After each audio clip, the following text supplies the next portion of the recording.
A lot of times they are forced to make their pay go back to the trafficker for their food, their clothing, everything, so there's nothing left for them. You can do a very eye-opening examination of the stuff that you have in your house. You can go to slaveryfootprint.com and you can go in and see all the things that you use and see, maybe do I contribute to this somehow? There's also another app that you can get for your phone called 32 or the number 2.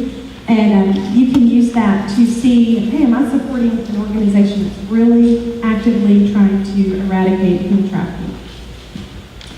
Okay, so your work is mainly involved with those that are involved in sex trafficking. Can you tell us some of the stories about the women that are here in Texas and the women that are in this situation? Are they there by choice? And what is their choice? What does that look like? Well, when we talk about choice, we really need to look at the backstory here. Remember, the definition of trafficking is by fraud, force, or coercion. Sometimes a girl is trafficked into our country or into another country under false pretenses. She may come here with the hopes of being a model or come here with hopes of working in someone's home as a domestic worker. And when they get here, they don't speak the language, and so they're dependent upon the person that brought them over here. So their passports are taken, and they are forced into working for nothing, or just, for their basic survival. And a lot of times domestically here at home, our teen girls are targeted by pimps at schools and on social media. They lure a girl with the promises of, I'll be your boyfriend, and I'll take care of you, I'll give you what you need, I'll give you an iPod, I'll give you, they give them things, I'll give you drugs, I'll take care of you. And so they lure them in, and once they're hooked, then they begin the abuse. Once they realize that they don't really have a way out, they begin the abuse, and they get them into what we call the game here in the United States. So these are girls that could be going to LCM High School, yes. West Orange Park High School. Yes, the average age for prostitution in the U.S. is 12 to 13 years old, and the average lifespan of a prostitute is 7 years. There's many invisible chains that hold a woman in prostitution or forced labor. Threats of violence on them or their family. There's been stories where girls were shown pictures of their family, and then they'll say, we know where your family lives, we'll go and we'll kill every one of them if you try to leave. And when you think of how dependent they are on their trafficker, they begin to believe the stories, and they begin to believe the lie. And so there's lots of invisible chains. It's not necessarily that they're just locked in a ring. I was very surprised when I began to visit the brothels here in Houston, or over in Houston. Most of them were Asian brothels. I found a few Latinas that were Latina brothels, but most of them were Asian brothels.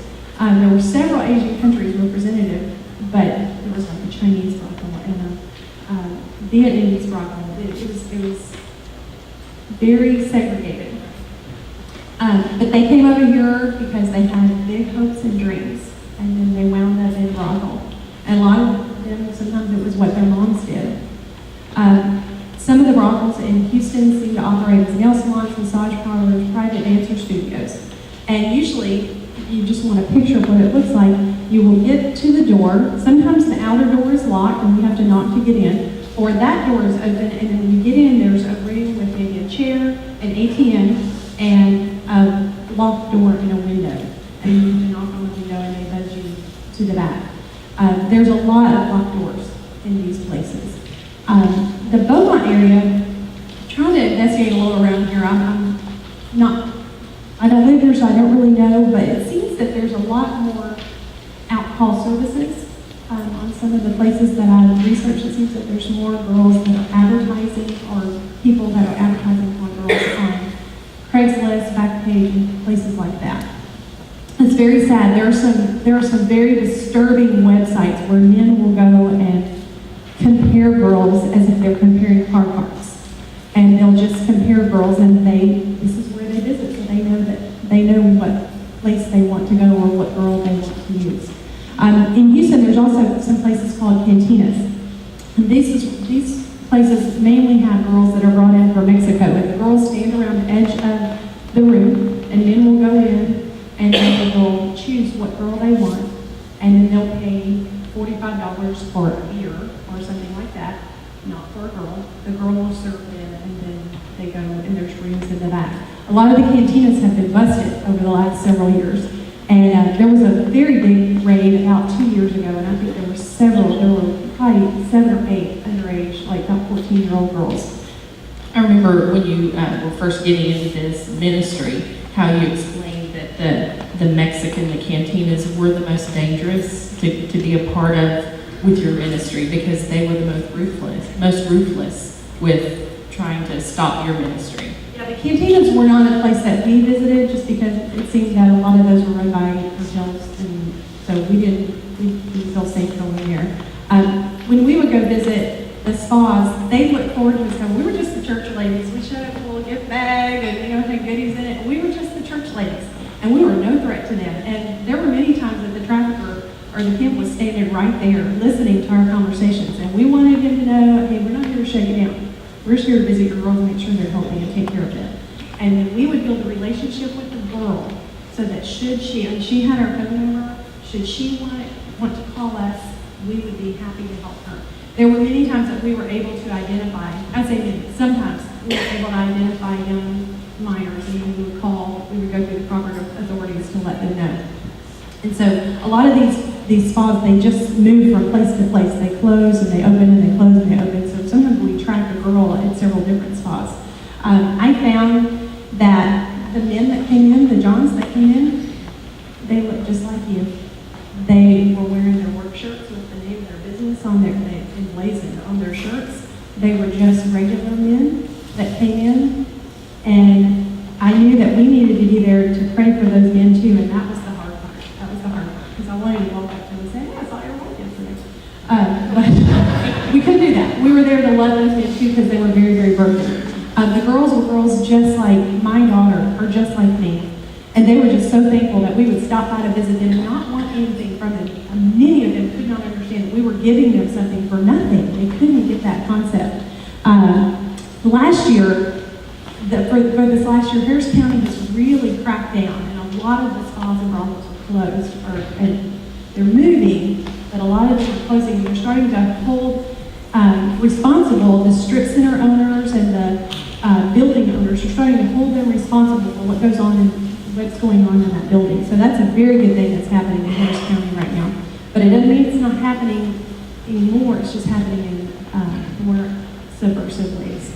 And I think what we found here in the Golden Triangle, however Houston goes, we usually go. Maybe on a smaller scale, but it's still happening here. Okay, so that kind of covers Texas. I want you to talk a little bit about your travels to India and how the ministries have taken you over there, and what does this look like over in Kolkata? In Kolkata, underage prostitution is illegal. However, the legal system is so very corrupt. And many times you will find the police officers involved in covering up or actually trafficking girls. The poverty is so extreme. You can see pictures there. People live in shacks. And this is a little village where girls have disappeared. This is a little village called Udiampally, and there are girls that have been trafficked out of there that they've never seen again. And when you consider the rampant poverty, they don't have cars, and Kolkata is filled with millions and millions of people. You can see how a girl could disappear and never be seen again. There's an area called Sonagachi. It's the largest red light district in India, and the women live in brothels. And you can imagine what a brothel looks like and just think 100 times worse. Sometimes it's just a cot on the floor with a little curtain separating the bed and the next bed, and that is a brothel room for a girl. And sometimes they are made to service 10, 20 men a night. In Kolkata, the caste system is still very much in effect. Though it's supposed to have been abolished, there are people that are untouchables. They're called the deletes. They are just the untouchables. They live on the street. When we go there, we want to make sure they know they are not untouchable, that there's a God that loves them, and we will look them in the face, we will touch them. This is a lot of what Mother Teresa did when she was there. She wanted to make sure that these people knew that there was a God that loved them and found them valuable. But these girls, a lot of these girls come from that caste, and they're not educated, they don't know better, and they don't know that they're valuable, and they just think this is my lot in life. And Hinduism keeps them kind of trapped in that because they think this is their karma, this is what happened to them. So they have to keep doing it. At the slum village that you're seeing there's a lot of girls that have been married off at a young age. We work at a school there, and every time we go back, there's more boys and there's less and less girls. And girls can be married off even at the age of 13. Child brides is a huge, huge issue there. And that's really a hallmark of the Hinduism, is it? Yes, there was a girl named Juki that we met the first time we were there. And she was so beautiful. She was such a beautiful dancer. She liked to dance, and our girls that we brought over there were teaching dance, and we just noticed how good she was at it. And she has since been able to go on to a dance school, but she was born in a village that was born to breed prostitutes. This is what she was born for.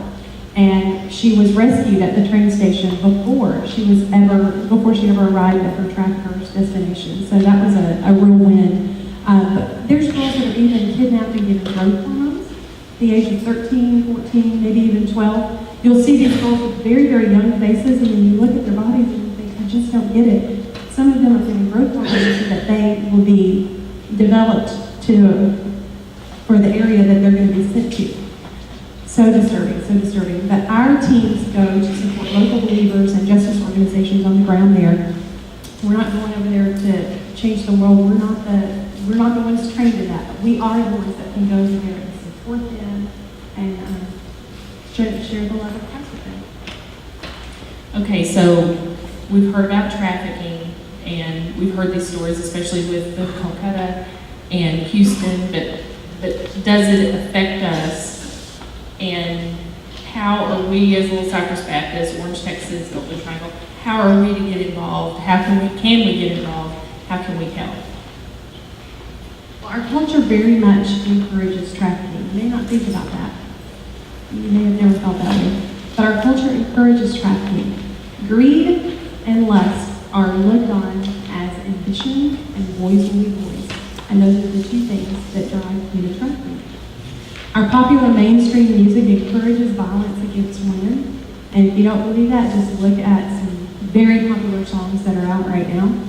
And people just sing them like they're nothing. But they're made to treat women as objects and for someone's pleasure. And this is all genres. We're not just talking rap music, that's the first thing that comes to your mind.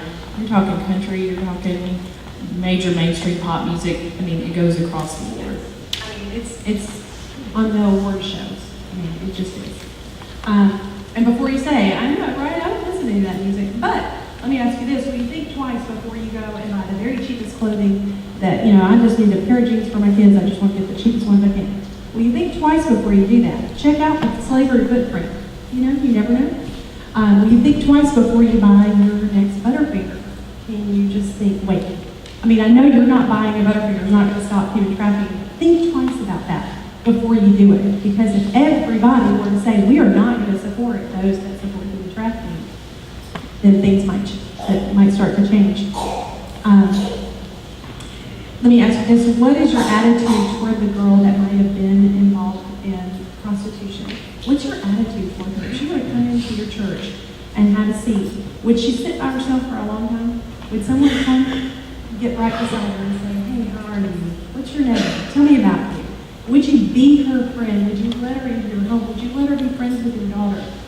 Would you let her grow in Christ and not still be that labeled person? Imagine when she was created, knowing that the Bible says, I know the plans I have for you, plans to give you a hope and a future. So put that on a girl that's been involved in sex trafficking, been involved in prostitution by bad choices, which led to not finding a way out or by means of kidnapping. Imagine, put that scripture on her. Was she created so that men could lust after her? Was she created so that men could profit from her? Was she created for someone else's pleasure? No, I don't think so. As people of God, we can't just say that we believe that. We have to actually live it out in our lives. We can't just write off girls that have made poor choices because they wind up as victims of pimps and there's no way out of it. We can't look at India or Cambodia or Bangkok, Thailand and say, that's the long way away. We can't do anything about that. That's far away. We've got enough problems in Hong Kong. We can't do that. Men, you can't look away from your brothers that are involved in pornography. Pornography breeds, turns our kids into victims or predators. Traffickers frequently use pornography to instruct their victims. These girls are someone's daughter. Did you know that 1 in every 5 pornographic images are of a minor? So we can't look away when our brothers are doing that. We have to stand up and tell them, you're not going to feed into this. You're going to see these girls as daughters of God.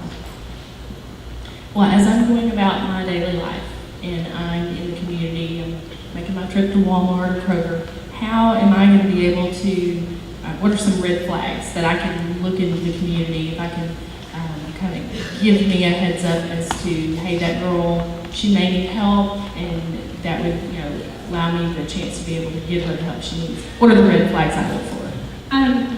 There are so many, but just some.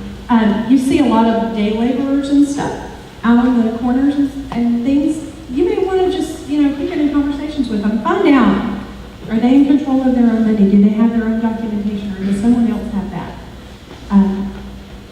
Do girls have scripted answers? Do you know a young girl in your school or in your church that has an older female friend or an older boyfriend, a grown male boyfriend?